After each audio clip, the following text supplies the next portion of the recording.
Cool.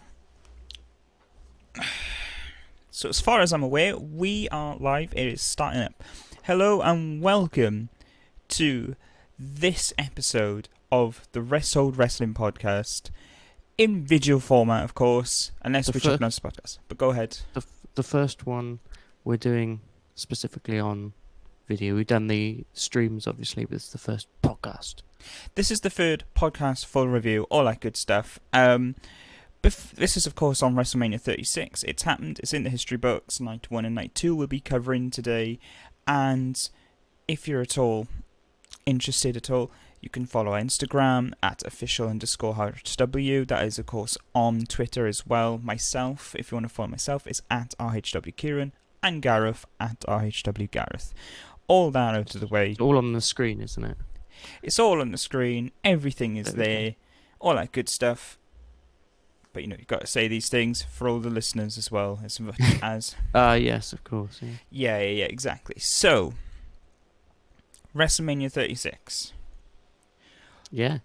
It was a surprising kind of success. Yeah. I don't know.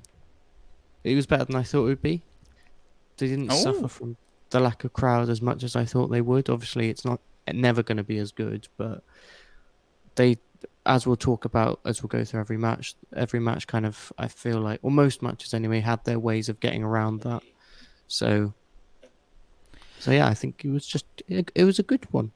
It was. I think, all things considered, it was great. There were some minor points that we will get onto, I'm very sure. However, on the whole, we came up both nights somewhat pleased. We weren't left disappointed. We weren't somewhat bitter about a booking decision there and then, all that stuff. It's just a lot of the time we came away from both shows in a positive light, and I think that's the main thing.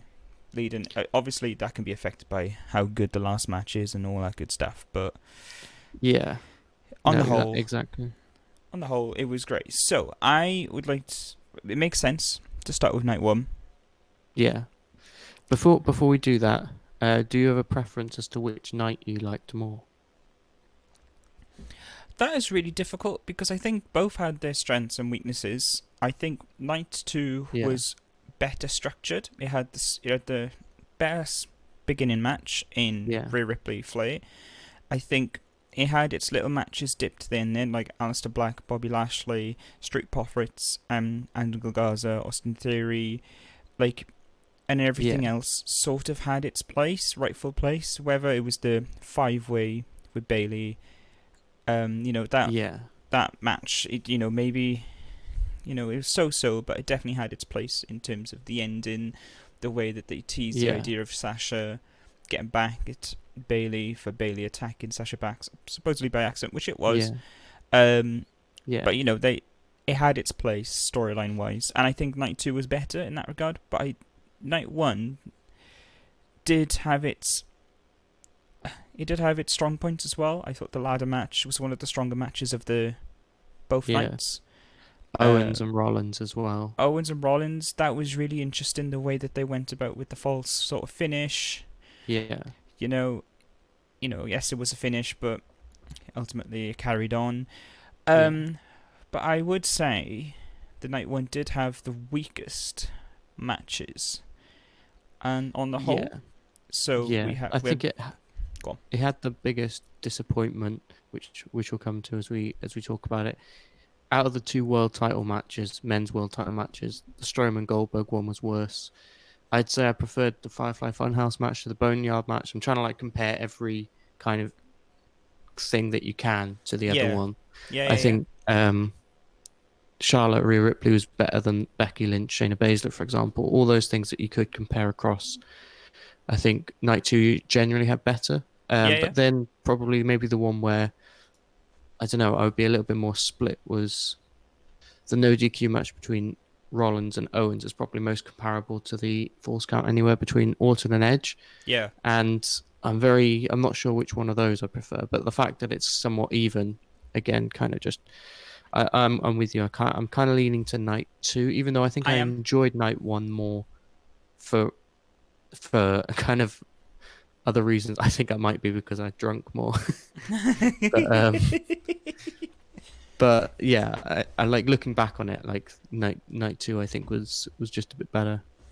Yeah, I'm pretty much in agreement. As boring as it sounds, I think the night two, upon looking and as I was just going through things, I was just more positive in general for night two. It felt Yeah, like we had more consequences for a lot of the matches. The majority of the matches, that is. I think each match sort of had its role. You did yeah, have the classic, great match with Flair and Ripley. You did mm, have the storyline-driven match with Otis and Ziggler, and of course yeah, in Edge and Randy Orton. We'll get onto that as well, Randy Orton, because there's quite a lot to talk about in that regard. yeah, yeah, Obviously, if I were to compare Boneyard, Firefly Funhouse, in again, which had the most meaning, like the most yeah, depth, it was the Firefly Funhouse by quite a fair margin, because all the Boneyard one was a cinematic sort of yeah, mini horror movie, and we all yeah. know how most horror movies go down. You know, a lot of the time they're not all that great. It's if you're into horror, then that's great. You know, but at the end of the day, like there's not a A lot of lot of the depth. time, yeah, a lot of the time it's more about the aesthetic, or particularly with horror, like jump scares or whatever. I know like there's really good horror stuff that doesn't have any of that and does have a lot of depth, but this was very much more a B movie horror type film, if Yeah, you're going to compare it exactly. to that, rather than being like a horror classic. Yeah. And yeah, so it's kind of fun in it's still fun in a Oh, different it way, was but there's wicked. Yeah. definitely more depth to the Firefly Funhouse one, I think. But yeah, I think Night Two was Yeah, the stronger. I think just going through it, I think it was stronger. But yeah, we're not going to go through every match here because, I mean, there's not very much point. A lot of them, a common theme throughout this WrestleMania is the lack of build, and a lot of the time that was out of their control given the circumstances that we're in and the changes that they had to yeah, make, and that's yeah, completely understandable. But that just means that matches for the most part weren't all that meaningful. They were just a placeholder in regards to just having a good match and then moving on yeah, to the next, yeah, filling up the show, you know. But I think what's interesting, sort of starting off point for the first night, yes, we had the Tag Team Women's Championship and we had an interesting title change in that regard. yeah. And it was a good match that was kind of carried by um the charisma of the wrestlers involved, with the lack of the crowd, which I did like. But besides that, there wasn't too much to talk about, It was it? wasn't a whole lot to talk about. It was an interesting finish. It's interesting that they've given the titles back to Bliss and Cross. Yeah. And I Um, hope this means Kyrie and Asuka now go into the singles stuff. But yeah, it was just there, kind of, you you know. never know with Vince. You never know. Yeah, yeah, that's the Oh, you thing. never know. But then, of course, we had Elias and King Corbin. It was largely a fine match. Until the finish, really, which, like, I would have liked to have seen a proper finish. But besides that, it was one of the better matches I've seen from both guys. Yeah, I think the general consensus for a lot of people that I've seen online is that Elias, this was his one of his strongest matches, which is really interesting Yeah, considering it's Corbin, and we tend to align bad matches with Corbin. We tend to think he has yeah. quite not the best matches on the card for the most part. And if he does have a good match, it'll be with a smaller guy, whereas Elias is quite big. And but they managed, they had quite a high energy to this match. It wasn't slow or anything. Yeah, And like, if it had gone like another minute with a proper finish, I think it would have been like a really decent kind of undercard match. But it was just the finish that kind of rubbed me the wrong way. But I assume it's going to continue this feud, which I don't really care for, but like, whatever. yeah. A common theme that tends to happen in this WrestleMania is roll-ups, which, Mm. given the stage that WrestleMania is, you know, regardless of the fact that the scale is obviously much less so than a regular WrestleMania, Yeah, but it's a WrestleMania nonetheless, and well, it's it's not all that great in that regard. It's just not. yeah, But right, let's get to the next one. So Becky Lynch and Shayna Baszler. This is the first talking point match, I think, yeah, yeah, in this card as a whole. They started off the match incredibly well. yeah, incredibly well. They got Baszler stuff in, they got Lynch's stuff in. Something that I did have my niggles with was Lynch was becoming a little more dominant Yeah. throughout the match. At least from memory, that's at least what I remember. Her being I more I remember dominant. that as well. Like I kind of remember sitting there thinking it's weird that Lynch is dominating this early in the way that you built Shayna Baszler to kind of be that person, and the way Shayna Baszler at her best has always been that kind of, even if she loses, she'll dominate the match. Yeah, Because that's kind of her gimmick, isn't it? So it was a yeah, weird one. it is a weird one. And there was, they had, I forgot what it is called, but where Baszler was smashing Becky Lynch's head into the announce table. Yeah, They had some really good spots throughout this match in that regard. But the yeah, finish, although it wasn't a roll up, but it yeah, was a opportunistic pin out of yeah, nowhere that a roll up a lot of the time is along the same themes of. yeah, So in that regard, and the thing is as well, it's Becky Lynch. It's yeah, at least storyline wise. I don't know. You could say like I got you, and that's probably like a Becky Lynch thing to do, maybe. yeah, Um, like because she thinks she makes herself as though she's the man and all this stuff. yeah, So it is probably it probably does fit her character a little bit, but on the opposite hand, what we see with Lynch's character a lot of the time is a sense of pride, the sense yeah, of her not being appreciated enough. yeah, That was her entire character, that was her entire rise, and now she's just. But I don't know. Maybe you could play. I don't. One thing that we tend to talk about on this podcast a lot of the time is not to judge things too early. For all we know yeah, now, going on week, we might see more of this. Where Lynch, yeah, maybe you could tell the story perhaps that Lynch sees this opportunity because perhaps she was afraid of Shayna or something or other like that, or she yeah, wanted to get out of the match early. She would take this opportunity not to lose her championship because championship means everything.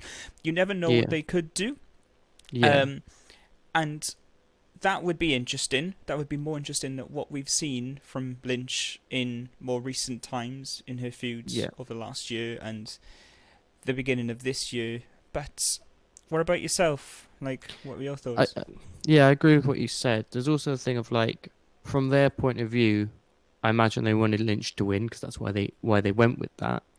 But they also don't want Shayna Baszler to tap out, and Lynch doesn't really win by pinfall unless she kind of rolls someone up. So with Ronda Rousey as well, Ronda's shoulder wasn't down to start with, but that's a different question. But it Yeah, was kind of like, I forget what the exact move is, but it was kind of like a similar opportunistic pin yeah, rather than really beating someone. And I feel like, I don't know, particularly with that one last year, it was the main event of WrestleMania. To end it like that was a disappointment. This one, it's the fact that we had one like that, like a kind of opportunistic pin the match before in the night, and also we had it last year with Becky Lynch as well. I didn't want Shayna Baszler to tap out, but it's kind of like, if, or even lose by submission. If she's gonna lose, it should be through some kind of something like this. But maybe for me, it was maybe just the fact that the match didn't go very long, and the way the match was carried out didn't really favor Shayna coming out of it. If she yeah, had dominated and then Lynch got a lucky pin after, like, maybe it had gone a little bit longer, then I would be more interested in seeing it go forward. yeah, But as it is, it's more the way the match was carried out, more so than the result or the fact that it was an opportunistic pin. Because I understand that Becky Lynch doesn't have a finisher that isn't a submission move, and you don't want Shayna to lose like that. So I can understand it from their point of view as well. But it was it was just a weird one. I think it was just a bit strange in that regard. yeah, Um, but it was what it was. It wasn't like kind of, it didn't ruin the night or anything, but it was definitely probably out of even maybe the entire WrestleMania, like, kind of like the strange point or the low point where I was a bit like, oh, yeah, at least in terms of results and stuff. There were plenty of matches where I was like, you could have twisted a few things around, especially with the fact that they could have gone back and redone it and edited it or done stuff within certain matches. yeah, So the fact they had the opportunity, there were a few matches on both nights where I was just a bit like, you had the benefit of hindsight, and you still didn't kind of look at this, and that was kind of this is one of them basically. Yeah, it is. And something I took issue with later on in the match, after its finish, was, and I had this opinion after night one, but especially after seeing night two, because in night two we had Street Profits, Angel Garza, and Austin Theory. And at the end of the match, there was a beatdown that involved Bianca Belair coming in to do the save and all that sort of Yeah. stuff, and Happy Days. So they did a beatdown after that sort of meaningless match. What I would have liked to have seen in this is Shayna, at least from Mm. what we've seen from NXT, Yeah. is the idea of she'll just beat people down. Like, there's no sense of dignity, I guess, or anything. And with her, it's just about Yeah. purely beating and pummeling your opponent down. What we Yeah. saw with this finish was Becky Lynch get an opportunistic pin, walk off, essentially. But, like, oh no, sorry, she's celebrating, and then Shayna just, she's in shock, and then she just walks off in Yeah. just, like, despair. And it's just like, that's not the Shayna, at least I'm familiar with. Yeah. Like, It doesn't fit a character. it doesn't. And if you're gonna have, if you built Baszler to this level and you still feel the need to have Lynch win, which, we don't understand what goes on in the company, we don't understand their priorities, so whatever, Yeah. at least make a point with Baszler of making her look strong afterwards or something or other like that. Yeah. You can't just have her run riot over the division, Yeah. and then at later end come out on the losing end, but then not come out of it with any sort of positive light coming out of it. Yeah. I can't really pick the words out for it, but yeah, I just wish they really capitalized on the Shayna character, the Baszler character, Yeah. because it made a lot of sense to do that. Yeah. No, I completely agree. But And I think probably the reason is they wanted Becky to have that moment where she's lifting the title, because again, for a lot of the casuals, especially, Becky Lynch is someone who people like to see. So they want to have that moment where she's lifting the title. But you could easily do that and then have Shayna kind of come in afterwards, and then you just draw more heat for Shayna, if anything. So mm, yeah, it was a weird one. I didn't really get it, and it was kind of disappointing the way it carried out. The match was carried out and stuff. But it was there. it was there. But the next match was Sami Zayn with Cesaro and Nakamura in his corner, who did defeat Daniel Bryan with Drew Gulak in his corner, which was a bit of a shame. In at least not the finish. I think we were okay with either man winning or losing. Yeah, Because yeah. There's it's Sami. positives both ways. Yeah, exactly. Whether that's Bryan getting the title that he never lost, or Zayn Yeah. holding the title that he's recently won and never had before, like a title Yeah. in general, singles title. So we were happy with either finish, wherever it will be. But I think what was disappointing with this match, I think you can agree, is that the guys involved were doing a stellar job. Zayn playing the sort of plucky chicken shit little heel and all that stuff, and he was playing his role perfectly. And Cesaro and Nakamura got somewhat involved as well, but not in a physical way, just there, like, at least they were in the doing match. they were doing stuff with Gulak on the outside as well, and stuff like that. It was, they got all men involved, and it looked like a great match between the two. And then there was a sudden finish. Yeah. I wish, ideally, I wish this had gone another 15 minutes and they had a proper classic, because they're capable of it. But even, they easily could have given 15 minutes here. To switch matches around, whether it's from nights. There's ways to do it, and which I think they should have done. Because really, I was going into this thinking there's no way that won't be match of the weekend. And it's maybe, granted, you can't really compare it to things like the Boneyard match and the Firefly Funhouse match, but I'm like, maybe it's not even in the top 3 or even top 5 matches. Like, I could say maybe the ladder match, Kevin Owens, Seth Rollins, and the Boneyard match I all enjoyed more, even if obviously the Boneyard match wasn't technical, brilliant wrestling. Yeah. So that's already 3 on that night alone. Then you got the Rhea Ripley Charlotte Flair match. Obviously the Firefly Funhouse match as well. Arguably the last man standing match. So it was a disappointment in that way, because I don't think any of those other ones particularly over delivered massively. Um, and so, but it's purely because of the fact it didn't really go long enough. Nothing to do with what they were doing, because I was really enjoying the match Yeah, for the amount of time we got, and it was just a shame really from that. yeah. From like both our reactions coming out of that match was just a bit of shock, really. Just hoping to see more of it, and maybe we Yeah, will down the line. But it's just a shame that we didn't get to see that on a stage like WrestleMania. You know, yeah, because um, yeah, and I'm sure like my kind of hope for Daniel Bryan going forward was that he would hold it and have loads of great matches against loads of people. But again, Sami Zayn can do the exact same thing. He could have a feud now with Drew Gulak, which makes complete sense and would really elevate both guys, but especially Gulak, which would be cool. So moving forward from the result, hopefully we can get some good stuff. But it's just kind of like, I don't know, how long are you going to give them a chance to be like, oh, this Sami Zayn match would be really good, and then they don't give it enough time, or the same with Cesaro or Nakamura or whatever. It's just yeah, quite frustrating, but is what it is, isn't it? it is what it is. But the next match on the card was John Morrison, who did defeat Jimmy Uso and Kofi Kingston in a triple threat ladder match for the WWE SmackDown Tag Team Championships, and I thoroughly enjoyed this match. I Yeah, thoroughly.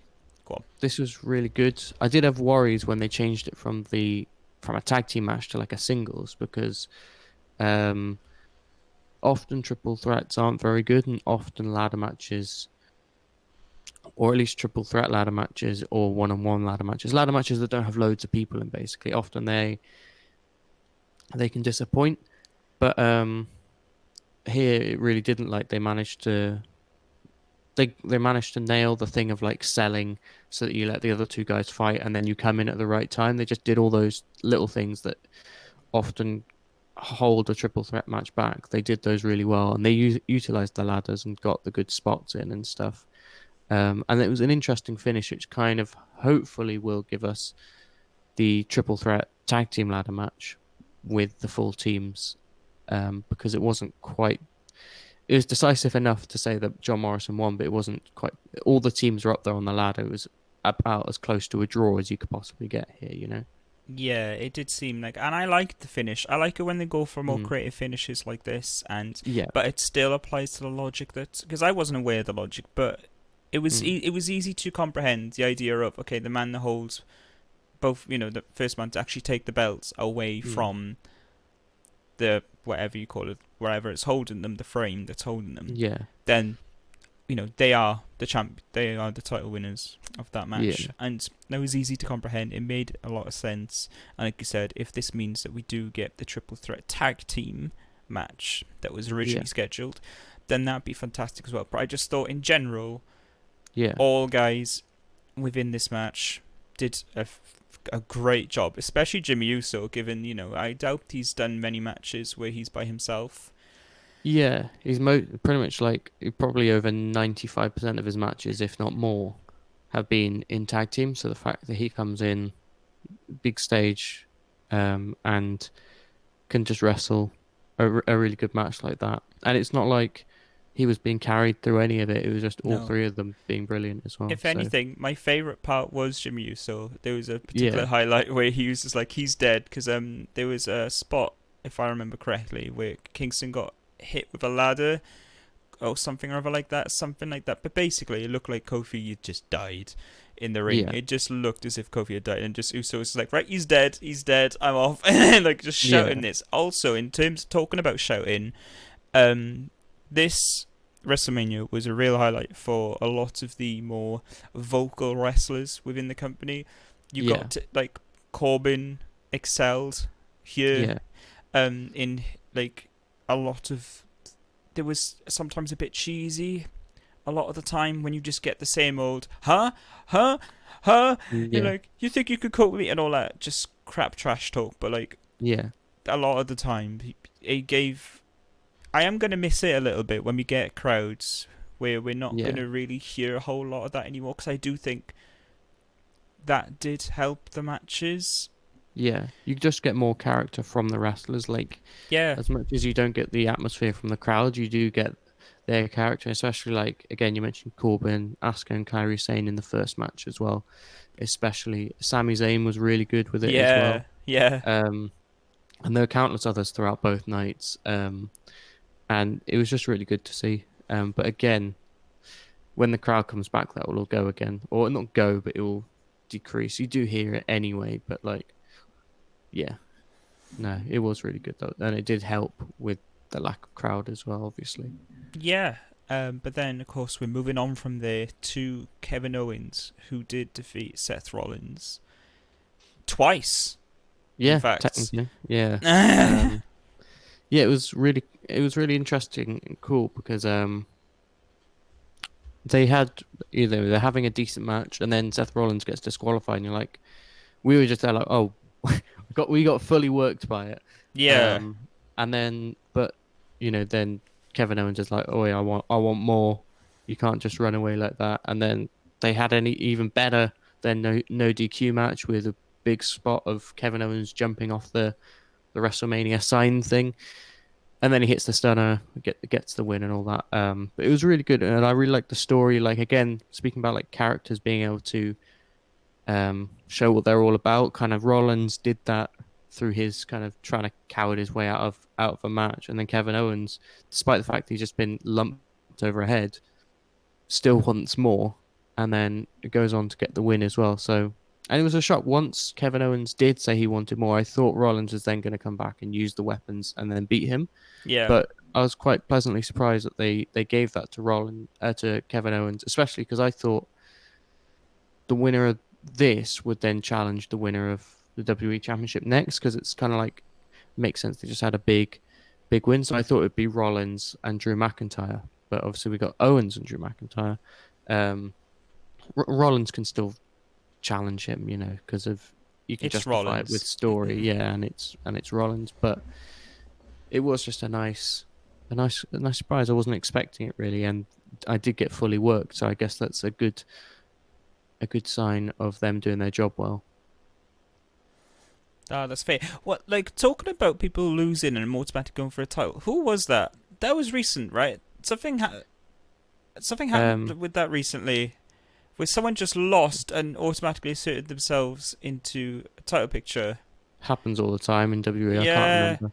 I can't. It happened recently. Strowman he just lost the IC title and got into the Universal, but obviously Yeah, that wasn't necessarily planned. You can kind of forgive them for that one. yeah, you But can. yeah, it does happen all the time in WWE. I can't think of who it was, but it's probably pretty much everyone. Yeah, pretty much everyone. But Um, yeah, like you said, in regards to Owens and Rollins, it was a great match. There was some proper decent spots in here. Like, we heard both men get vocal, sell the story, sell the yeah, characters involved. Ultimately, it was about Owens getting his WrestleMania moments, mm, and he got that twice. Not yeah, first way, not the way that he wanted to, which is something that we saw when he cut yeah, the mini promo mid match. Um, stating, we're not going to end it on your terms. We're going to end it my. This is my, yeah, this is my moment and everything. So hats off. I just, just take little risks there and there. Just being a bit creative with what they have. This is where I think they just excelled at. And I think of course you could say having a crowd and everything would have even more mm, helped the match, and that could be said for all these matches. But yeah. what can you So, do? yeah, I like you say you brought up the story, and I think this was probably one of the best kind of I don't know I don't know how to word it, but this is one of the best explorations, I guess, of a story that we saw on the weekend, if not the best. Just because I think they didn't drag it out too long, like Edge and Orton kind of did, Hmm. and they just sold everything perfectly, and then it was just so easy to digest and take in and then move on from Yeah, because it it really just was. gave you everything you wanted really, and that's kind of what you want from a WrestleMania. Talking right, so we've just talked about story. We've just talked about a great match. Now we're going to be Yeah, heading into a match that has zero story and yeah, almost null of a match. Yeah. and that is Strowman, who actually won the Universal Championship from Yeah. Goldberg. This was weird. Like I thought when there were rumors flying about it, I thought, well, there's a very easy way to book this story with very little build. Yeah. You can just say, look, Roman, because of the fact that he's had leukemia, he's not going to risk it, which is fair enough. And then Goldberg can kind of put him over and be in a promo or something. Not that he's ever going to show up for another SmackDown when there's no crowd, or whatever, but whatever. But you can put him over in a promo and be like, you know what? I respect you, Roman. And I hope you get well, blah blah blah, and say all that crap. Yeah, yeah, yeah. And then he can kind of be like, but I've still got the title. I still want to fight. So who's next? And then Braun Strowman can basically come out because Strowman has a very similar gimmick to Goldberg in that he just beats people up quickly and all that. Strowman can basically say, "I'm you, but 20 years ago." Blah blah blah. Kind of do a few couple of pokes and stuff that can get the nostalgia running wild. And then it's not like anything massive, but it's it's more than what we got, and it kind of just makes enough sense and builds enough intrigue. Then, but even then, considering the match we got was literally just 3 spears and a few power slams, like there was nothing to it anyway. So a story moving into this wouldn't have mattered because the match itself had nothing to it. So it basically just existed basically initially to get Roman over more. And then obviously when he left, this match was then just like, okay, well, let's give it to Braun. It was just very weird, wasn't it? It was really weird. I think we got to give him the benefits. We can't be too strict on this because at the end of the day, they had taped all of this weeks prior to this, especially SmackDown. Sorry, it's not SmackDown, is it? It's Raw. I don't know, but either way, this is a SmackDown match. Yeah. So I was doubting myself there, but they had it all in the can. Everything was done, and they were still, despite us knowing that Roman Reigns wasn't going to be in WrestleMania, they still advertised it and everything. It was obviously a difficult position what they had, and they made a positive decision in having a full-time worker getting the title, because I imagine they've got to deal with Goldberg and whatnot and all that sort of stuff. There's only going to be so many dates that he's going to do. I gather there was only 2 given the story. But I think where this could have been better is because we're all familiar now that pre-match packages are amazing by WWE. A lot of the time they excel in pretty much every other one. They can make a story that isn't really all that much of a story seem bigger than it actually is, just by the pure brilliance and talent that they have there in making those video packages. So I think what you could have done is you could have had Strowman do, because why not involve stuff like social media? Why not go all in on Roman Reigns announcing his reasons and everything, and to maybe he gets the opportunity to ask someone in his place, because at the end of the day, Strowman and Reigns have a storied history. Like someone who took him to the limit and everything. You could absolutely tell that story of just like, I'm out of this, but Strowman take my place and all. I don't know what they could do. That's the thing. You easily could have done things like promos and stuff from home, and obviously it's maybe not ideal, but it's very much doable. And it also, if you're doing those on social media anyway, it's kind of building it on social media as well. You would just it's promotion. It's going ahead on the storyline, something a different avenue, and it's just something more, rather than just making the decision, announcing it, and then just heading on to the event and having nothing for it, really, a whole lot much. But that's it. Like, just capitalize more on the social media aspects. If you're gonna be in this difficult position, which is completely justified.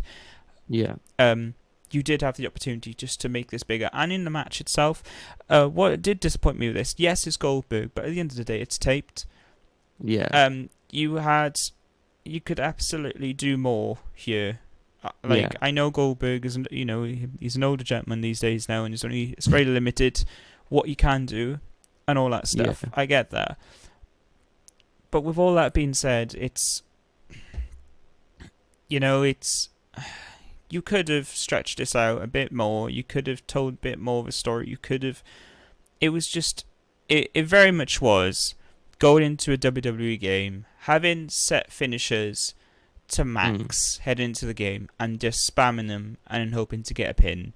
It very much was that kind of match. And I don't know about you, but I find them, even on a game, very boring. Yeah. Never mind in real life, with two slower paced men. Yeah. So, yeah. No, I agree. It was just there, really. Kind of. It was. Again, I hope they do build Strowman now with the title, so that when the time comes for him to pass it over to Reigns, or maybe it's someone else who then Reigns beats, or whatever. But we know where the destination's gonna be eventually. But build him up with this title, kind of what he was before. Yeah. So just so that it's, interesting, because Braun Strowman at the moment recently has been quite boring, at least for me. And there was a time where, even though it's not the kind of stuff I love, him tipping over trucks every week, or he'd just do something crazy every week, and it was always like, what's he going to do next, I hope we kind of get a return to that kind of Braun Strowman, but we'll see. We'll see what they do. Well, that's where WWE excels, isn't it? Yeah. Wrestling in general excels in making you think what is going to happen next, intriguing you heading into that next show. Yeah. And a lot of people loved Braun at that occasion. He was probably one of the top talents in the company at that given time. Yeah. Whether he was throwing people into or through ambulances, or he was, like you said, thrown over a truck. And even those moments are taped and everything, just like, just going in on him. But there we are. People were hoping back then that he'd be the champion. So the fact that we've got it now, I just hope they run with it and kind of go back to him at his best, but we'll see what they do. We'll just have to wait and see. Yeah, but now we're heading to a real highlight of the show now, and that is Undertaker, who did defeat... Yeah, main event of night one, and that's Undertaker defeating AJ Styles. And we did see Luke Gallows and Carl Anderson involved as well. Yeah. In the Boneyard match. And this was obviously, we spoke about it a little bit at the start. It was kind of like it's kind of shot as if it was like a B-movie horror film, kind of so bad it's good kind of stuff. Yeah. But I did really like it. Like, neither guy is are brilliant actors. They're good at doing their characters, but even then, like, it's kind of like cutting promos rather than acting. So when it was more like this, and you had certain moments, like particularly AJ when he came out the coffin right at the start was really good when he was being his cocky self. Then when it kind of got a bit more cheesy and stuff, it was kind of cringeworthy, but so fun as well. Yeah. And yeah, it's just very enjoyable. I really liked that they kind of took it in phases. So there was that bit then where the walls of the house or the shack or whatever it is, they drop down and like 10 guys come out, and Undertaker, the purest striker in the game, takes them all out. You had the bit where AJ actually puts Undertaker in the hole or in the grave. And also, whenever they showed the grave, I couldn't help but remember our grave from our garden at university. Oh, it kept reminding me of that. But either way, no one else is going to understand it, but we're not going to explain it. But either way, yeah, it was just like, I liked how they did it. And then they were on the roof at some point. Like, they kind of just took the match in phases. And then you had all the talking moments where, like, Undertaker was like, "Yeah, I might be an old man, but I can still whoop your ass." Just stuff like that. It was kind of like I said, so bad it's good stuff, really. Yeah, we had a middle finger from Undertaker. We had some incredible lines coming from both men involved, Yeah, calling each other not really their names, but calling yeah, Undertaker Mark and AJ Allen and yeah, everything. It was proper shooty in the most, yeah, like I said, B-level movie kind of way. It yeah, was, but it was. You can complain about it as much as you want in regards to the fact that it wasn't a match, really. You know, it wasn't a yeah, typical wrestling match, and it was a bit cheesy in some places, but at the end of the day, it was absolutely thoroughly entertaining for what it was. And I yeah, think whoever was involved with the makings of that, obviously including Undertaker, the talents involved, all that, but yeah, the behind the stitch people did a thoroughly amazing job. There was some really good cinematography going throughout as well, where you had yeah, Undertaker raising his arm, and they had his Undertaker sort of logo icon at the back with flames, yeah. and he was riding somewhat into the sunset, if you will. And then when he was turning up, they had Metallica blaring through him and his big Yeah. biker. We were all popping a little because Biker Taker was back. It was funny And because it was kind of like a mix between like a horror movie, just any old B movie, and then like a biker movie thrown in there as well. Because yeah, AJ also has that. He's not obviously not a biker, but he has that kind of biker vibe in that he's got that southern accent and long hair and stuff. So they were just those kind of like it was kind of like a mashup of all these different styles mixed in with this like terrible B movie quality. Like, but again, like you said, the cinematography at times was actually quite good. yeah. Um, It wasn't all the way uh, through, but there were some good moments there. yeah. And it was just great. I just loved it. I personally would love to see more of this in the Undertaker because personally, like I understand a lot of people might disagree, but it showed and it made us believe Undertaker again, if that makes any sense. It made us. It wasn't Yeah, like a crippled old man that we've seen and struggle over in the Saudi Arabia shows, or yeah, whether it was the Brock matches that he's had, or whether all that stuff. That is sort of yeah, wiped from my memory when we're watching this because yeah. it's showing him in his best light. And I think if you are going to involve the Undertaker from this point forwards, I think stuff like this is going to do wonders. Yeah. So if you wanted to do an Undertaker Bray Wyatt sort of thing involved going forward, like, That's I think that's the dream now, isn't it? Like, well, especially now they've both had a match like this. If you were to mix the Boneyard with the Firefly Funhouse, and you actually manage to do it well, I think it would be really good. yeah, and Um, it's like, you know, they did have a match. Did Undertaker Bray Wyatt have a match? yeah, Yeah, they yeah, had a yeah, yeah. match at Mania. I want Was to it say 31. 31? I want to Yeah, say I think 31. yeah, And something like that. Anyway. yeah, and obviously that was a traditional match, and it didn't go down so well. And the thing is, Taker matches a lot of the time. Let's be truly honest with ourselves. They're not amazing in my at least Yeah. most recent ones definitely. But Even he's back in the day, like he would have some good ones when he was up against really good opponents, particularly like Shawn Michaels and stuff. But yeah, a lot of his matches were always more story driven. It's always been the character that draws you in. So the fact that all he's got left really is this character, even though this was technically a callback to a different character. It was still Undertaker, and he was still doing his magic stuff, so he's still got that to him. yeah, Um, but all he's got left is that now because he can't really go in a proper match anymore. yeah, And so if that is, and that's always been his strong suit anyway, why try and force him into these positions which he can't really pull off anymore when you could do something like this? I get like as well, people want to see him live in attendance and all that. So I don't know, maybe I don't know how you get around that, but I feel like at least for people watching at home, this is definitely the best way we can do Undertaker. Well, I think you could somewhat do a skit, for example, where uh let's say 80% of an Undertaker match is pre-filmed and everything in an Mm. undisclosed location or somewhere or other, and then the last portion of the match, they head into the arena, and then they're And seen going through the crowds or something or other like that, and the last portion of the match they actually get to see the Undertaker, and then they'll get to hear the music of Undertaker yeah, leaving and everything. And I know there's a thing with the entrance, but like this is just off the wall idea. But like, but you could like start it in the ring, then Undertaker with his magic powers, especially if it was say Bray Wyatt, that then both Wyatt could take them to the Firefly Funhouse. They could do stuff there, and then Undertaker could take them to the Boneyard, and then eventually the match comes back to the ring. Because they mm, obviously got their powers, you can kind of justify it through that. oh yeah, And it is yeah. a way like again when we did that with Wyatt and Randy Orton, it didn't quite work, but that was more because of the execution of it. Um, I feel like, and as well for this, people would be more willing to accept it because Undertaker is kind of like he kind of needs that. He can't really do more than a few minutes in the ring, Mm. really.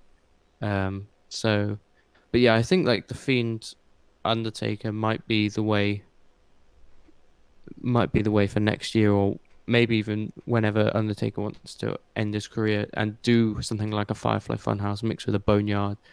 Something like that would be really cool. Yeah, it would. I think that's a definite dream, but not in a match context, but in a pre-filmed sort of In a story kind of in context in a more. very story cut, because I think that could beat both of these storyline driven Yeah, cinematic matches that we've had, yeah, because the two men involved, you could absolutely dive into the history of the Undertaker, how long he's been around, and you could have Bray Wyatt pick at specific moments, like he's done with John Cena, as we'll get on to. yeah, You could have Undertaker do his thing in regards to Bray Wyatt, and how like Undertaker's remain dominant, whereas Bray Wyatt is he's had moments of failures and all that sort of stuff. Of course, yeah, there's loads of things you could dive into, and I think you could tell an absolutely thrilling story. It'll be cheesy, it'll be weird, but mm, it'll be thoroughly entertaining nonetheless. But definitely. I think that wraps night one into a nice little bow there. I think Yeah, it was, looking back on it, I think it was good. It was, yeah, there were definitely some things I disagreed with, but it wasn't going to ruin the show as a whole. yeah. I feel like for the most part, like only. Well, to be fair, Sami Zayn, Daniel Bryan was kind of below my expectations just because of the time they gave it. Becky Lynch versus Shayna was below my expectations. But besides that, nothing was below my expectations. If anything, things were above it. Things like Braun Strowman versus Goldberg was exactly what I expected. Even though I didn't like it, I wasn't disappointed because I knew what was coming, and it Yeah, wasn't too long to bore me or anything like that. So that's good. And then things like Elias Corbin were actually surprisingly enjoyable. Um, the women's tag team match, things like that were really good. And then obviously you had kind of like the three best matches in the ladder match, the no DQ match, and the Boneyard match. So yeah, all very good little night of wrestling, really. it was. But heading into night two, we're starting with Charlotte Flair and Rhea Ripley in a very interesting finish, where Charlotte won. She Yeah, is a two-time NXT Women's Champion now. yeah. No, it was interesting. This is kind of like I still don't really know what my match of the overall pay per view was, but this is definitely up there in that conversation for me. I really enjoyed like Rhea Ripley selling of Charlotte Flair attacking her knee, and then Rhea Ripley kind of overcoming that, getting her offense in regardless. I would have liked to have seen the submission spot at the end go longer, and Rhea really have to dig deep before just not being able to get out of it and then submitting, rather than because it was quite quick for my liking. Um, but either way, it was a very good match. There were kind of like a few things, and then obviously the result is not the one most people wanted. And I mean, ideally, I would have wanted Ripley to win, but at the same time, I do see the positives with Charlotte moving forward. So we'll have to see how that plays out, really, in terms of the result. But I think the match itself was really, really good. Yeah, my first instinct was no, no, no, no, no, no, no, no, no. Why have you done this? You absolute f. You know, like just Yeah, like in my head, it was like, why? Why is this the case? Like because you know, Charlotte. It's just the fact that it's Charlotte. That's all. It's just the amount that she has won. She's very much as I thoroughly like John Cena. It is becoming that thing where she is mm, winning, winning and winning and winning and winning and everything. But she's a heel. yeah, Maybe that's it's definitely worked. In people yeah, not liking her and people not getting behind her. When she does arrive at NXT, and there's a yeah, crowd there in attendance, she will be absolutely booed out of the roof. yeah. Um, as long as she does it well. But the And the heel, person who eventually beats her will be ridiculously over. yeah, yeah, for So bringing it back to its rightful place. Like, yeah, I know it's still in NXT, but I mean, who knows? Maybe maybe you could ride the Brock Lesnar storyline in that she doesn't turn up for NXT very often. I yeah. don't know. Like, She could and almost take the title on, keep like have it on Raw, and yeah, then like almost disrespect it in a way within the storyline without actually disrespecting it. And then I think like in terms of the story, I want it to be Bianca Belair, although they kind of teased her moving to Raw. But I mean, maybe Belair goes to Raw to take it from Charlotte. Maybe that's a thing. Um, and then brings it back and goes back to NXT. But considering they've already got the rivalry going there, I think it makes sense for it to be that. There will be a number one contender crowned on Wednesday, this Wednesday, I think it is, which I think most people are expecting to be Io Shirai. But I think also another good shout would be Candice LeRae. I'd really like to see her versus Charlotte as well. Um, but yeah. I think, it, yeah. Go on. I was just going to say, from a storytelling point of view, down the road, I think it will be a good thing.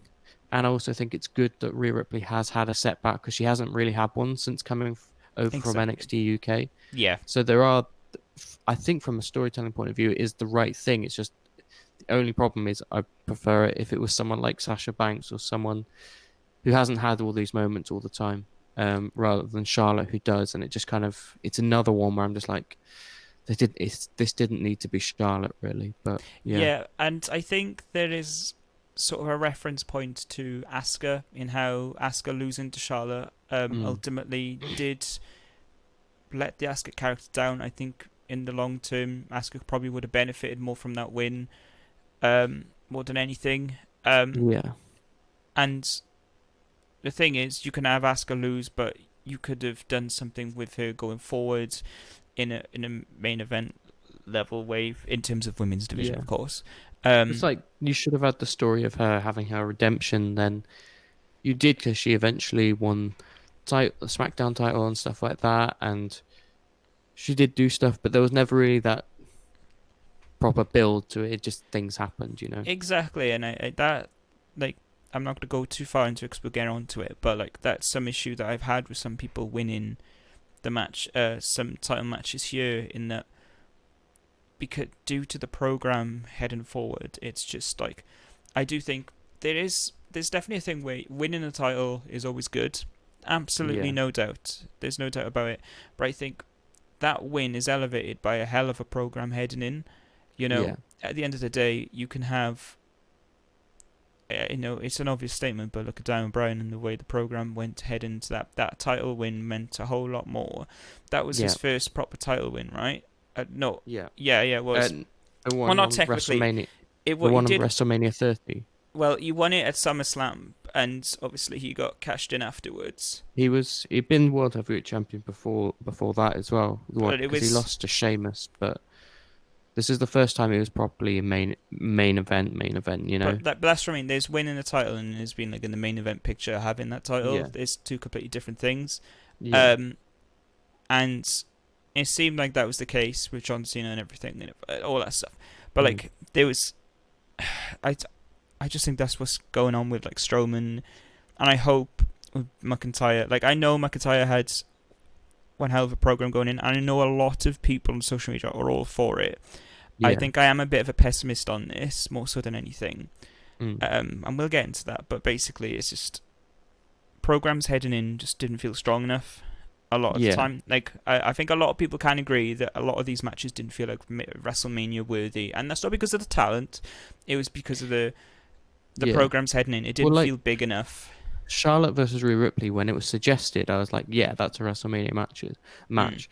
But with the story we got, it With the didn't feel like it. execution, Yeah, yeah, didn't feel like it by the time we got here. And there were quite a few like that. Like the only one that really felt like a WrestleMania one was Edge and Orton. yeah, That was the only one where I was like, that is like kind of it's that next level that you kind of expect from a major WrestleMania feud.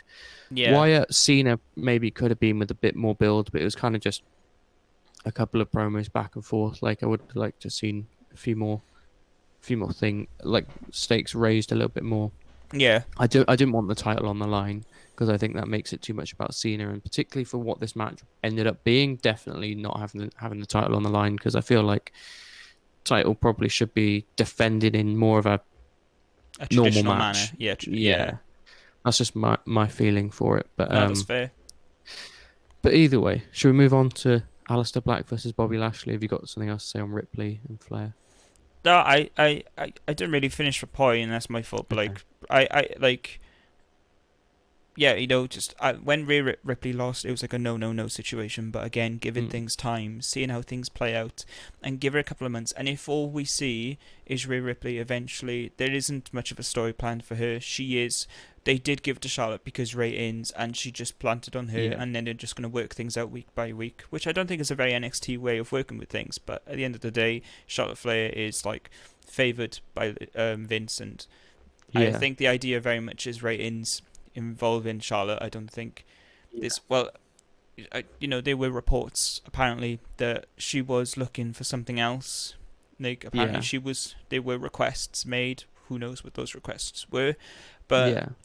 maybe it's to do something more interesting. Who knows? But at the end of the day, give her a couple of months, see how things pan out, and hopefully, it isn't an Asuka situation where it just a lot of the time, yes, she might have some upbeats, but a lot of the time it's not the main story. Because Rhea Ripley is definitely worthy of being up there in the upper echelon of women's stars at the moment, but it just Yeah. and she's shown that time and time again. But Yeah. have but I feel like I don't know. I feel like Rhea Ripley could so easily move to the main roster because she was actually getting like more of a response even than Shayna Baszler was when she did turn up on Raw. yeah, Um, but kind of looking at where it is, it's kind of like when you've got Becky Lynch. That's what that's one thing that would have been interesting with Shayna Baszler if then Rhea Ripley came and challenged Baszler again, having already beaten her. That's like Baszler runs through the entire roster. She beats the top woman, and then the person who just beat her a few months ago then comes up and arrives. yeah, That would have been interesting. I don't know, maybe because we're looking at potentially taking a break anyway. Maybe they do continue that Shayna Baszler Becky feud. Shayna wins it at a later pay per view, and then maybe SummerSlam you have Rhea Ripley versus Shayna Baszler. I don't know if they're doing that, and then maybe Becky moves to SmackDown, and I don't know what happens. I'm just throwing things around, yeah. but I don't know what could happen. There are plenty of ways they could go with Rhea Ripley. I feel like I just hopefully she just doesn't get lost in the shuffle for too long. Yeah, She can do not very much for a while because if you've just had a big loss, it makes sense to then have your confidence dipped. yeah, Um, but within 6 months, I'd like to see her in a really good position again. yeah, definitely, But absolutely. we'll have to see what happens with that.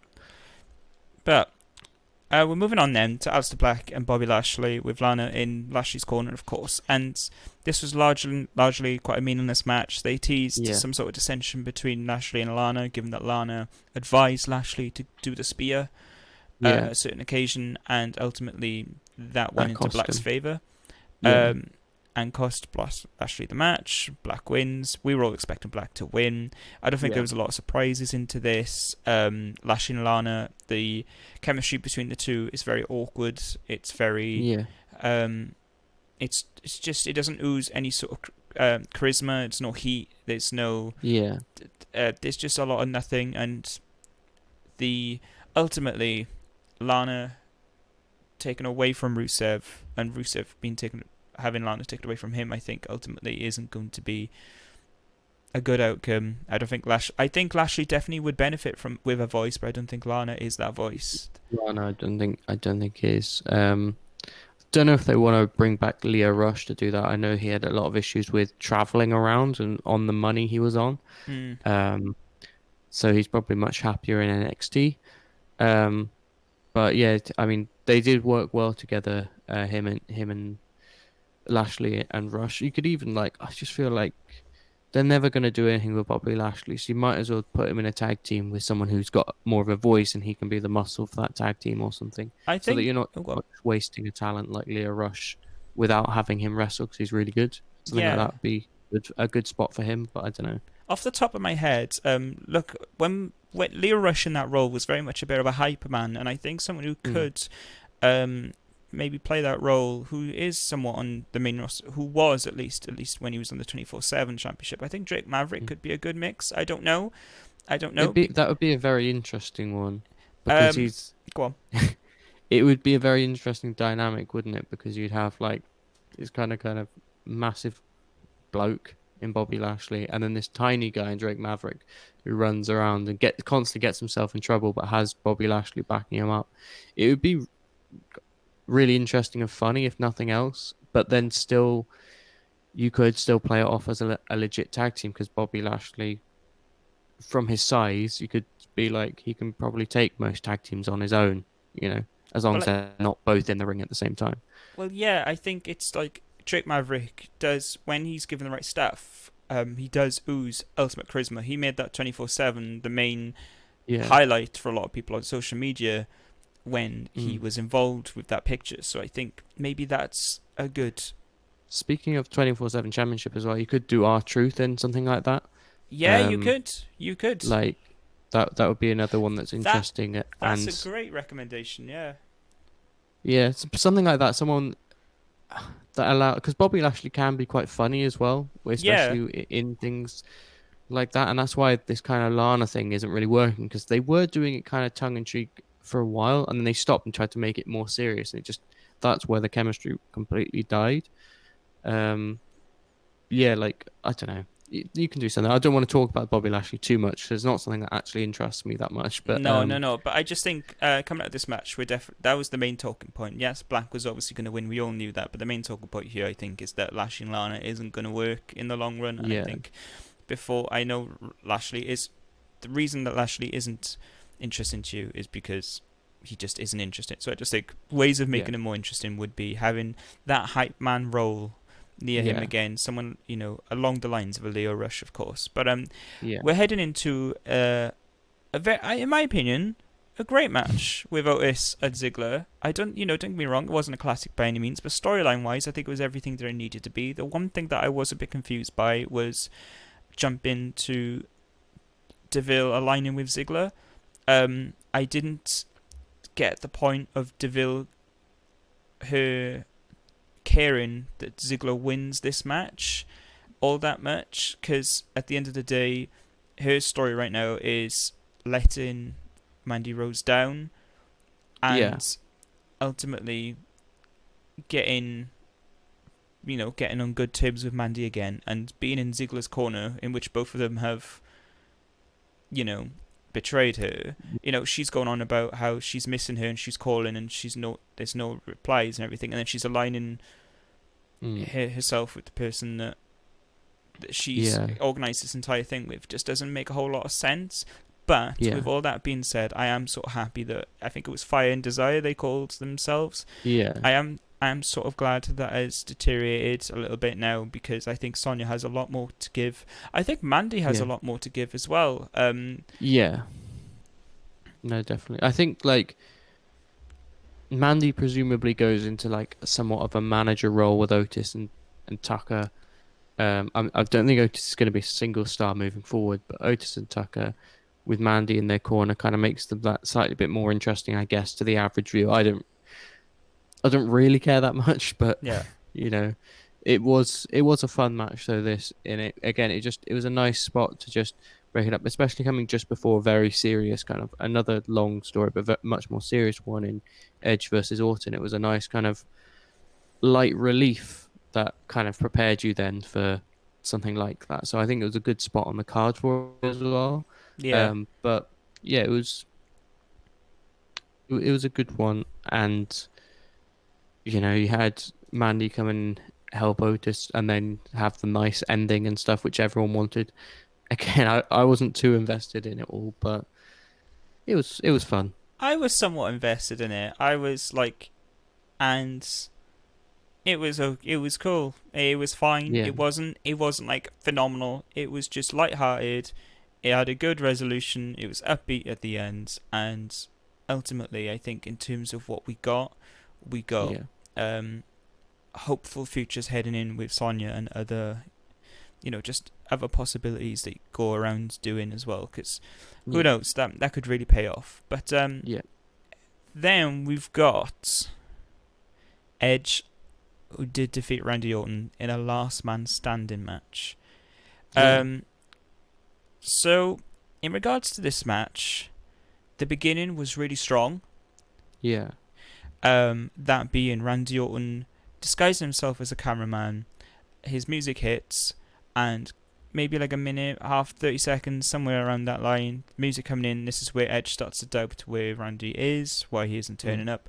He comes in, slithers his way through, hits an RKO, wicked stuff. Starts it yeah, strong, um, and I think ultimately that was it completely different to what we've seen before, and fits Randy Orton's character. Sympathy for Edge, yeah, strong as hell.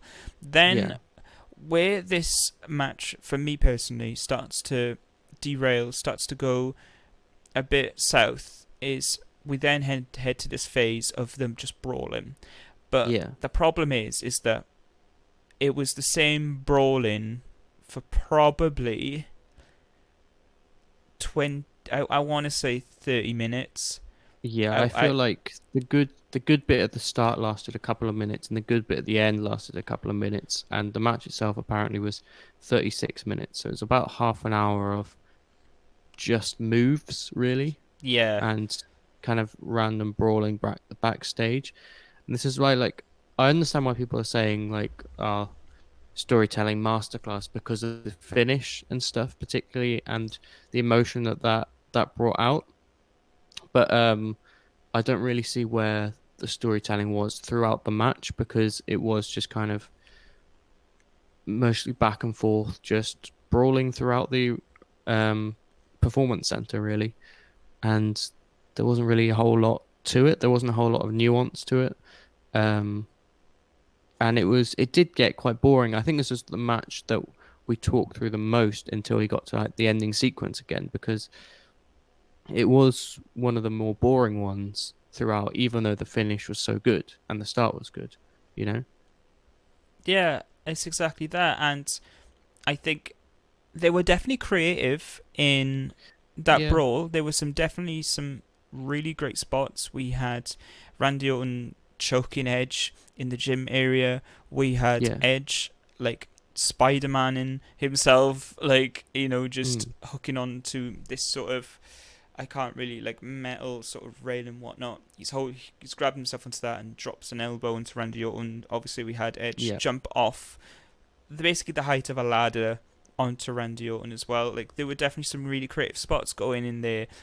However, like, it didn't feel like, and I do think you could have brawled for a while, but I think you need yeah, to have different stages of brawling in different, like, you've just got to kind of vary it.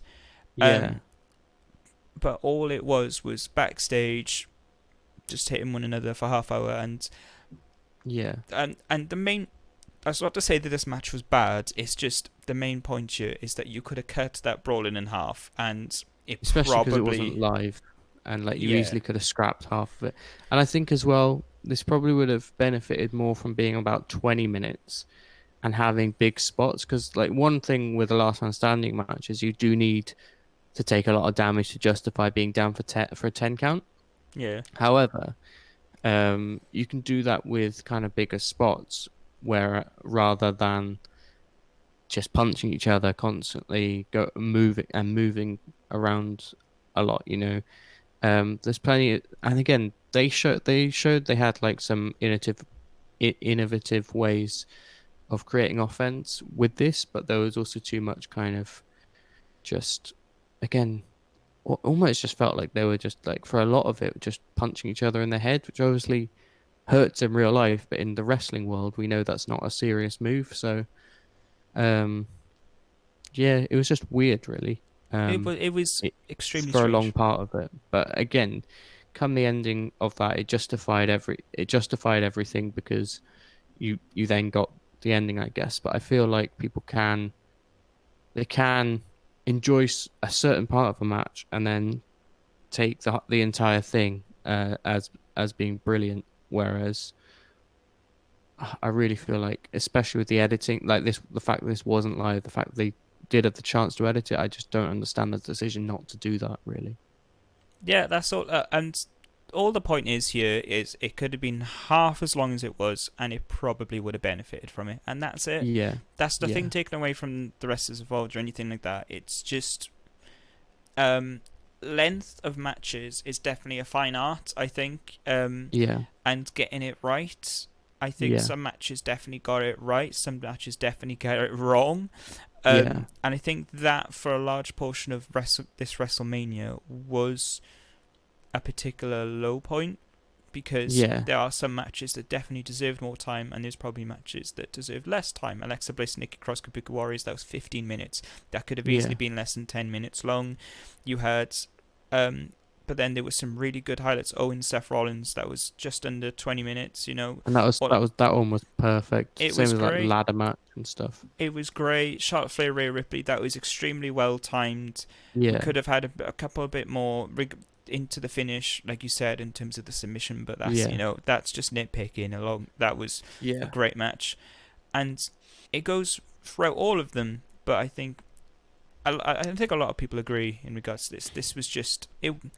It was great, but it was just too. It was just too long, and I'm all for long matches, right? But yeah. like we're When big they're fans. justified. Yeah, but we're big fans of New Japan and all that stuff. And I don't know if you're not familiar, but they do typically their main events for big shows. They will reach the 45-minute mark sometimes, Yeah, even higher. And but a lot of the time we reach phases.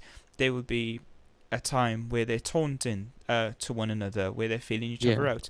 There'll be a time where it's high impact. There'll be a time where they're really slow. There'll be a time where they're just fed up with this and they go brawling on the outside. And there's a time where they're at their wits' end and they're trying to get their finishes and they're yeah. tired. And ultimately, there's like 10 minutes to each sort of section, and that sort of leads to the final climax, and it all works out really well. But what we had Mm. here was 2 minutes of Randy Orton doing amazing stuff, and then we had 2 minutes of Edge doing some amazing stuff, and then in the center of it was just it was quite emotionless Yeah, brawling. But that's just nailing the point there. Just I don't want yeah, to reiterate too much, but yeah, that was just a general feeling coming out of this match. yeah.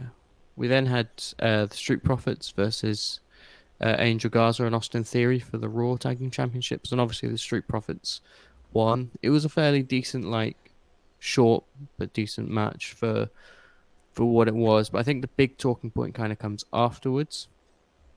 Um, after the Street Profits have got the win, Angel Garza, Austin Theory, and Zelina Vega start beating down Street Profits, and out comes Bianca Belair, who is Montez Ford's girlfriend, or Wife, maybe more. I don't know. Are they married? yeah, wife. Okay. So yeah, and interesting that they've chosen to align her with them properly. In the story. I don't know whether that means she will go to Raw. And again, like I mentioned earlier, maybe she goes to Raw to take the NXT Championship off Charlotte, which I think would be an interesting story to then bring it back to NXT and then drop it to Io Shirai, Candice LeRae, whoever they want to do. That could be a cool thing that if they were to do that. But I don't know. Maybe it's not. Maybe it's reading way too much into it, and maybe it was just there for a WrestleMania moment for her because they clearly like her. So who knows? Who knows, man? Who knows? But it was a fairly decent match. Absolutely amazing to see Angel Garza and Austin Theory on a WrestleMania. Although it Yeah, makes no sense seeing them on this stage where loads of people, millions watching. That's yeah, amazing to know that. And I think for a lot, they are shows they're determined with their future. it's Yeah. at least specific people. You know, we saw that in this match alone. Street Profits, they're Yeah. going to be around for some time.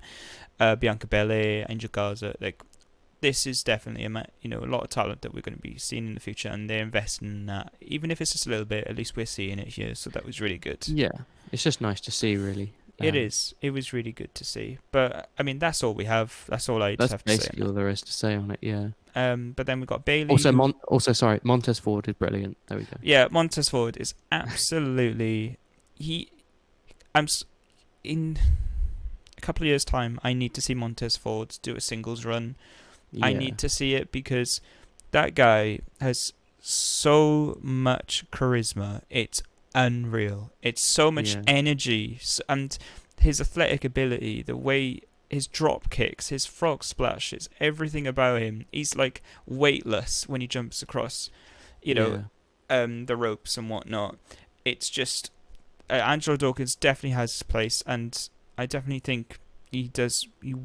On a singles run, he could do something, but Montez Ford, man, just you can't not like the guy. Absolute legend. But Bailey, she retained her championship against Lacey Evans, Naomi, Sasha Banks, and the legend that is Tamina. Tamina, she was pinned by 4 people. One of the greatest to ever do it. Let's be real. Yeah, she's absolutely not. Don't mean that in a bad light. Just she's not very much involved, and she's given the call to be. She's great. Leave her alone. But this match was mostly about Sasha Banks and Bailey's friendship.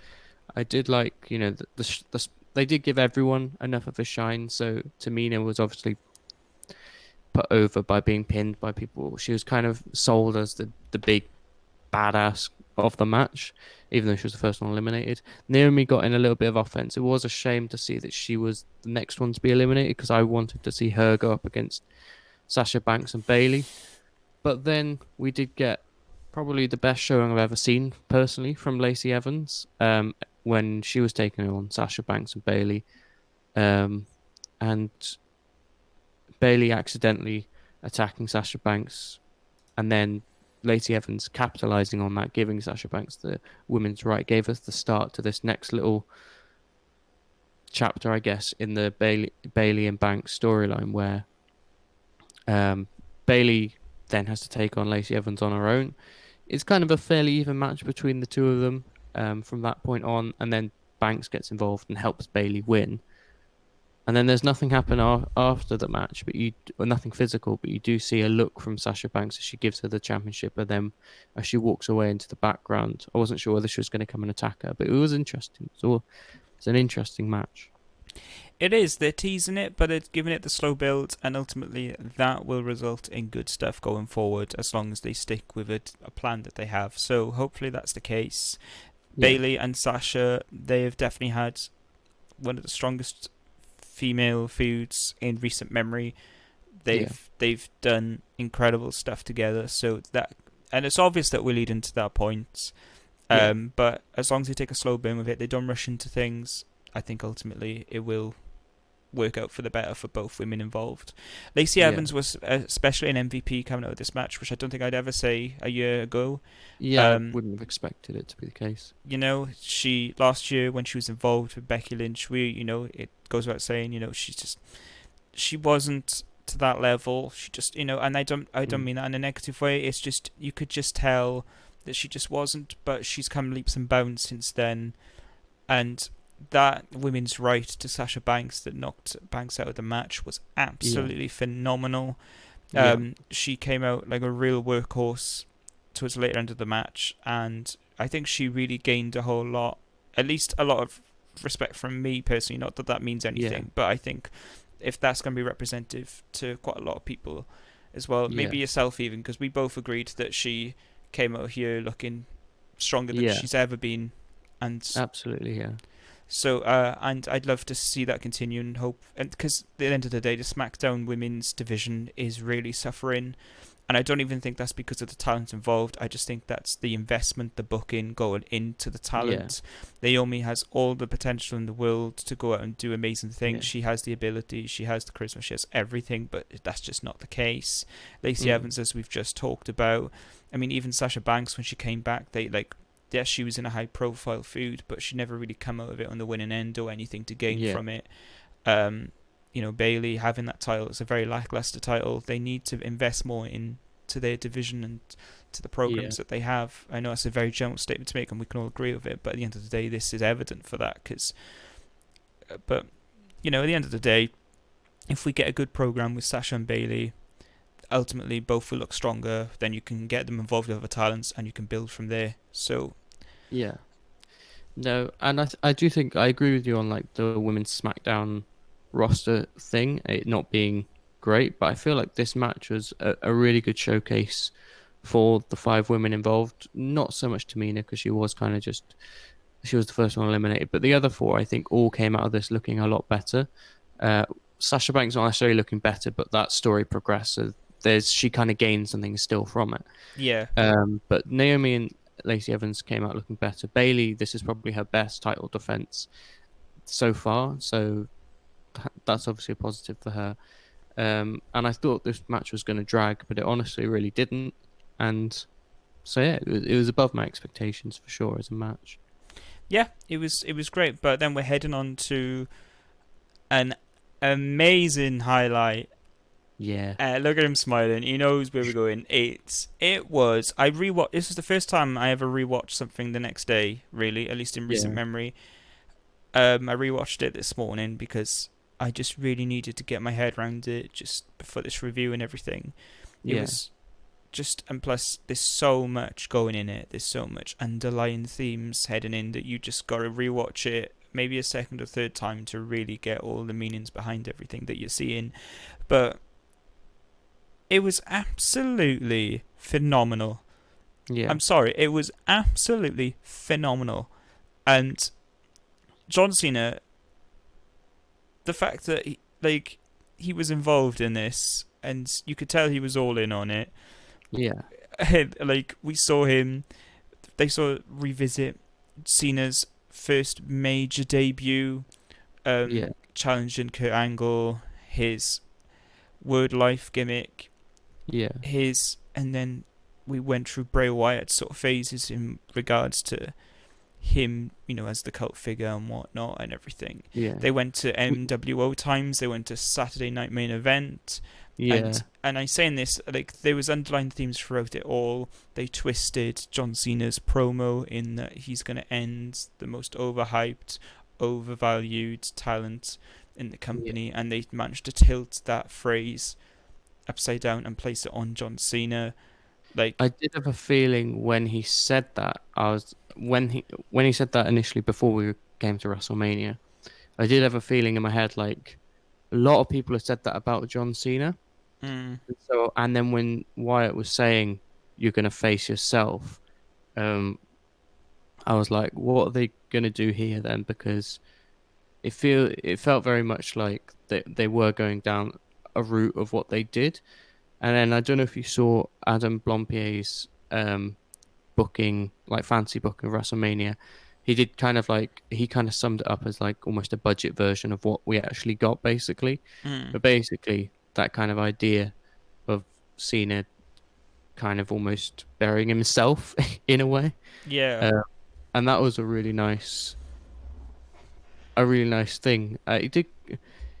Someone would probably argue it takes away from the Fiend burying him or Wyatt burying him, but obviously he actually then ends up ending the match. So, and I really liked as well that he had the Fiend make the cover and then just Wyatt normally doing the count.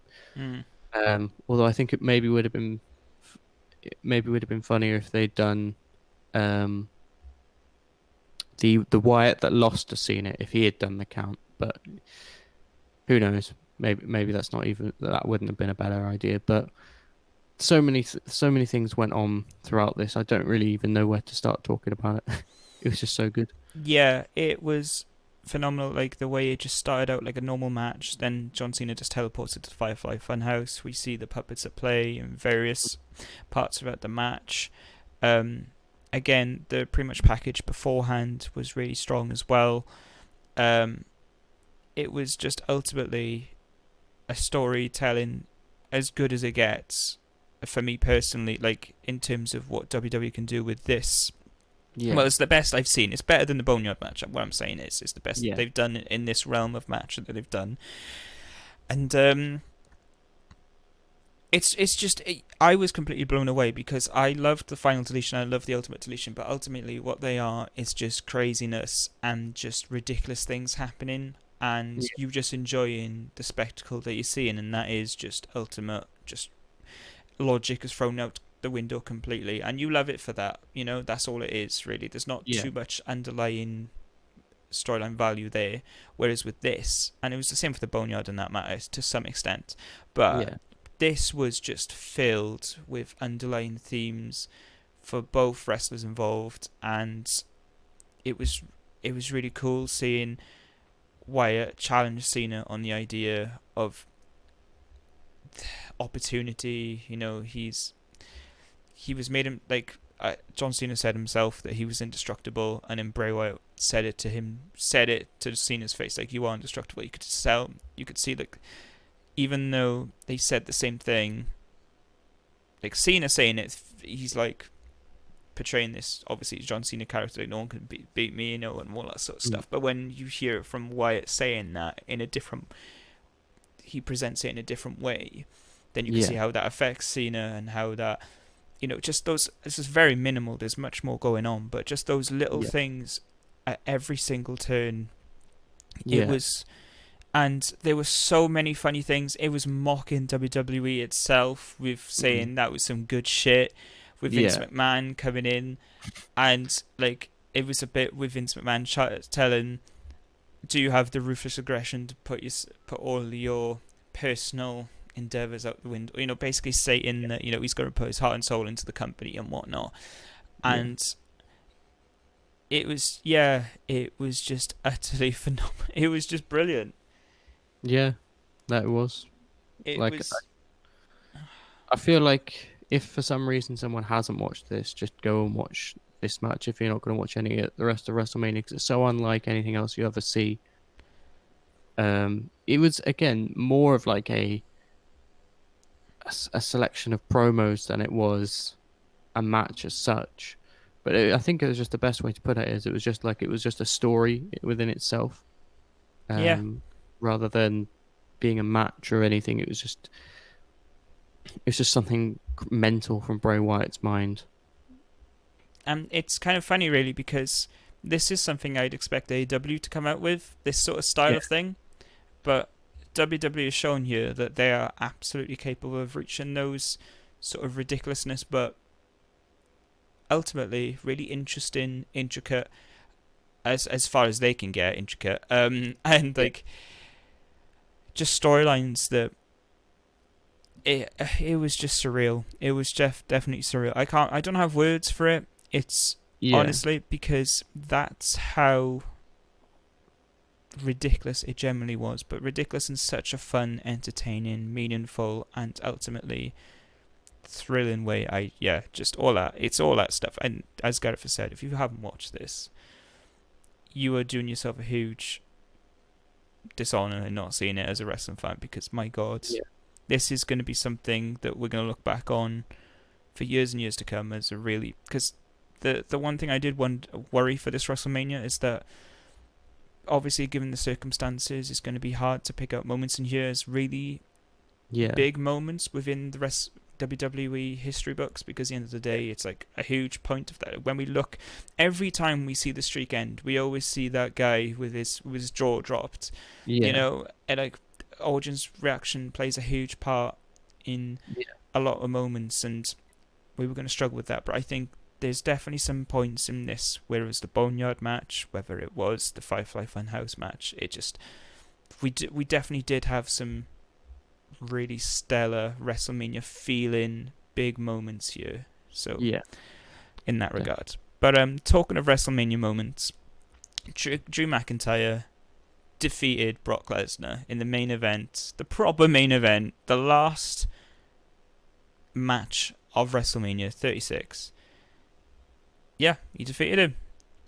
Yeah. This is one where it's just like going into it, I was happy.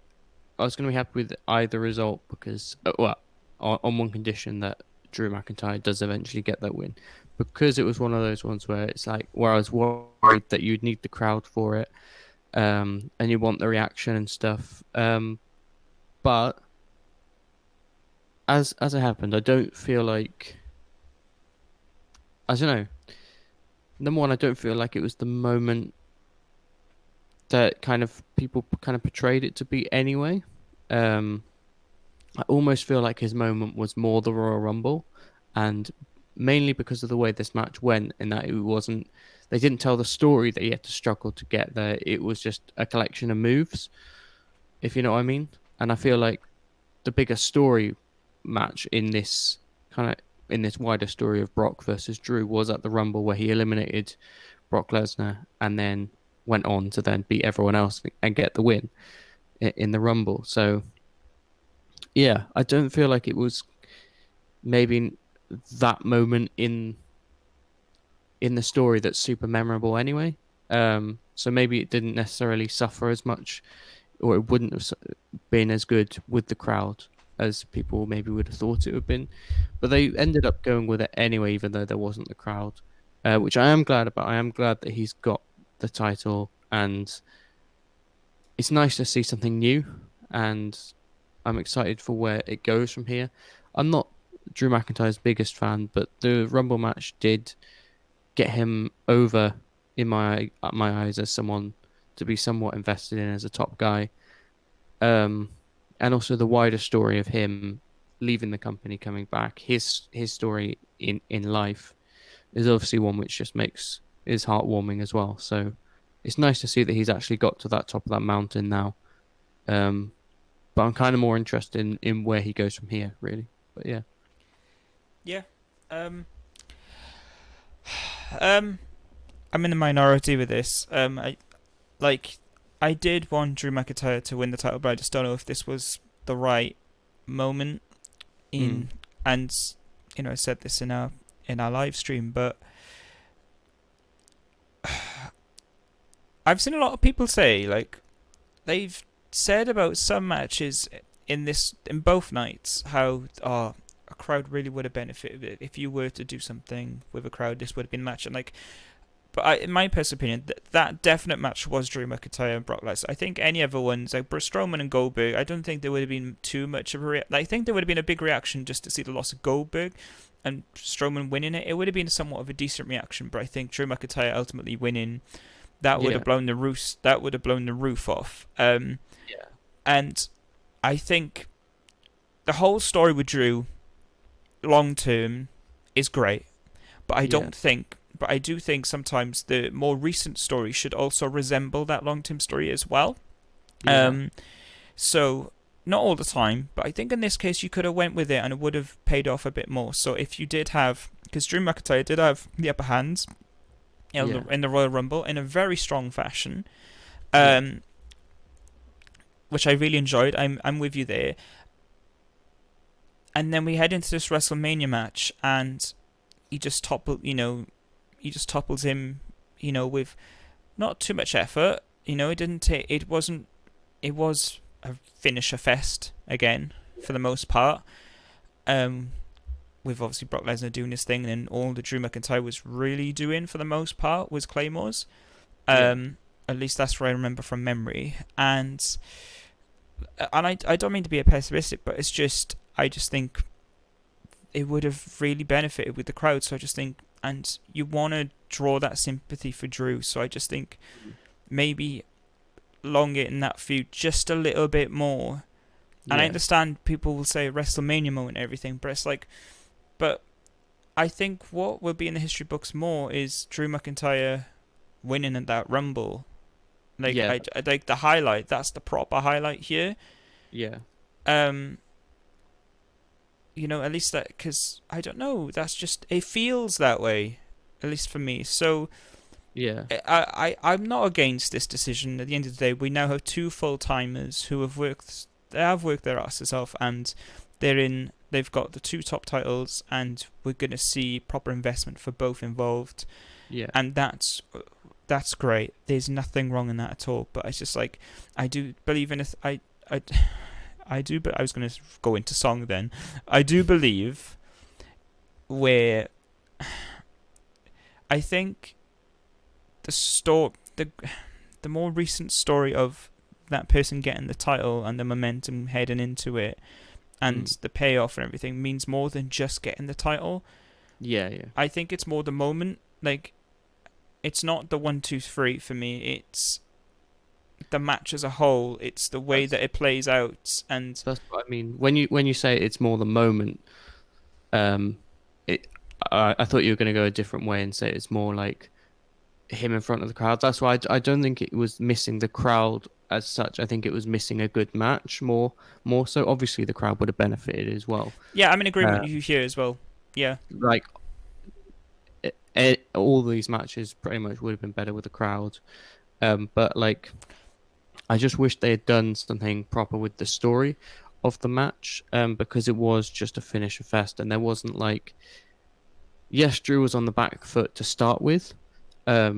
Even though I think he hit the first finisher, like I was about to Brock kind of say, yeah, Brock like, Brock took over, um, but he was just kind of hitting F5s, and at no point was I like they're not just going to finish it like this. So they weren't even false finishes, um, in that way because I kind of knew I was kind of seeing this from Brock as well too many times, or Brock or Goldberg, and these kind of matches they are finisher fast as we know it's going to take a few more. So I would have preferred for him for either Drew to just come out and overcome it all and just like almost squash Brock. That wouldn't have been my favorite, but I would have preferred it to what we got. Or I would have preferred Brock to really go in, not just hitting F5s, but maybe take him outside the ring, throwing him against like the barricade and stuff like that. Um, Maybe put him through the table. Just a few spots that can give us something. And then see Drew really have to come back from it. yeah, yeah, Um, exactly, yeah. Well, and that's yeah. maybe it goes more like 7-8 minutes rather than the 4-5 we got.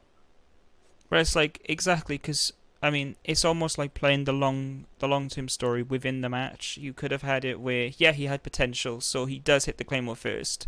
That's showing Yeah, the potential to win the match, but then ultimately things fall onto the back foot, and he's now having to cave and fight his way through Brock.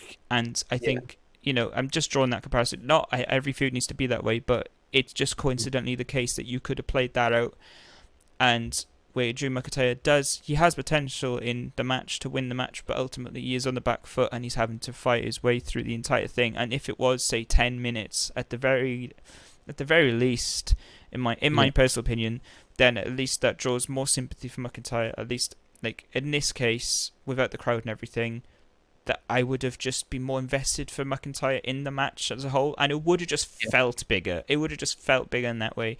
I yeah. understand. I get the point of um, all the matches would have benefit from a crowd, but I think my point more so is This one especially. this is most especially, but not only the match, the story.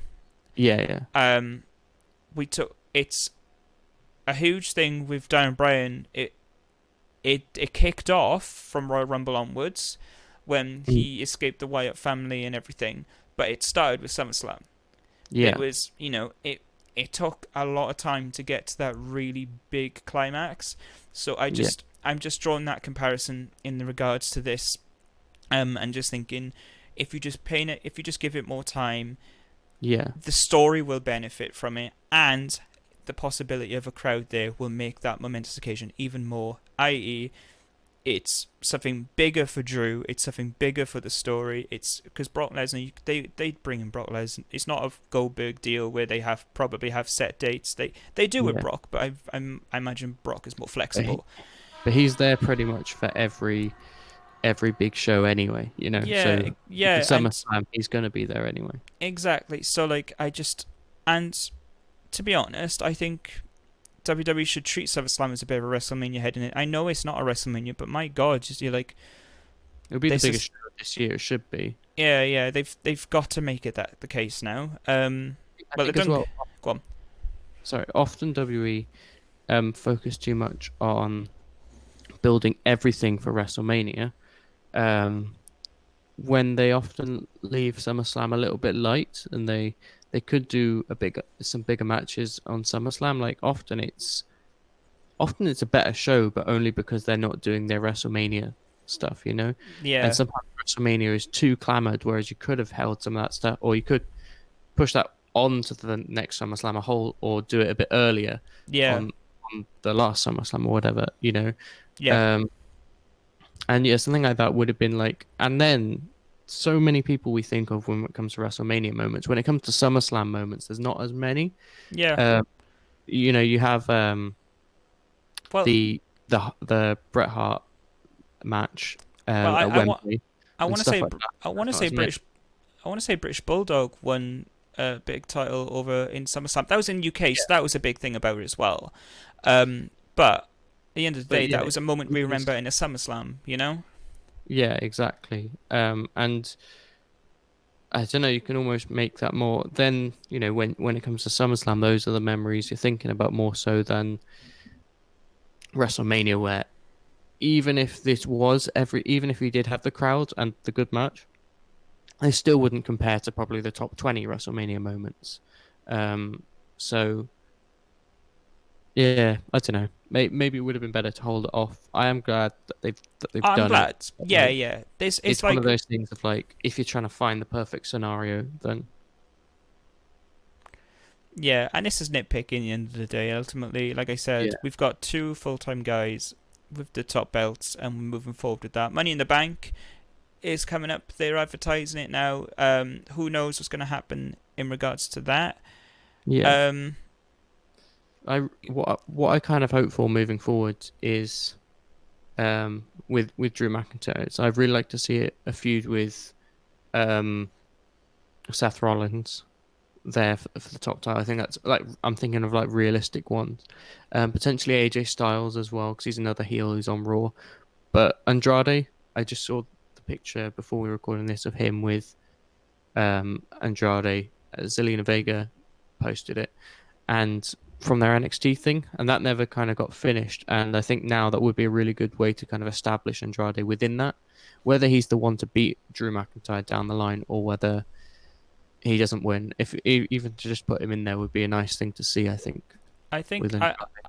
I would honestly disagree with that, and that's not a thing on Andrade. I think what because I think what you're immediately doing then is that you're placing the WWE Championship and Drew's title reign in the back on the back picture, because I think what they need to establish from now on in is making sure that that title, because it's winning titles, but it's having the title being elevated to like a main, like making Yeah, it feel like a big deal.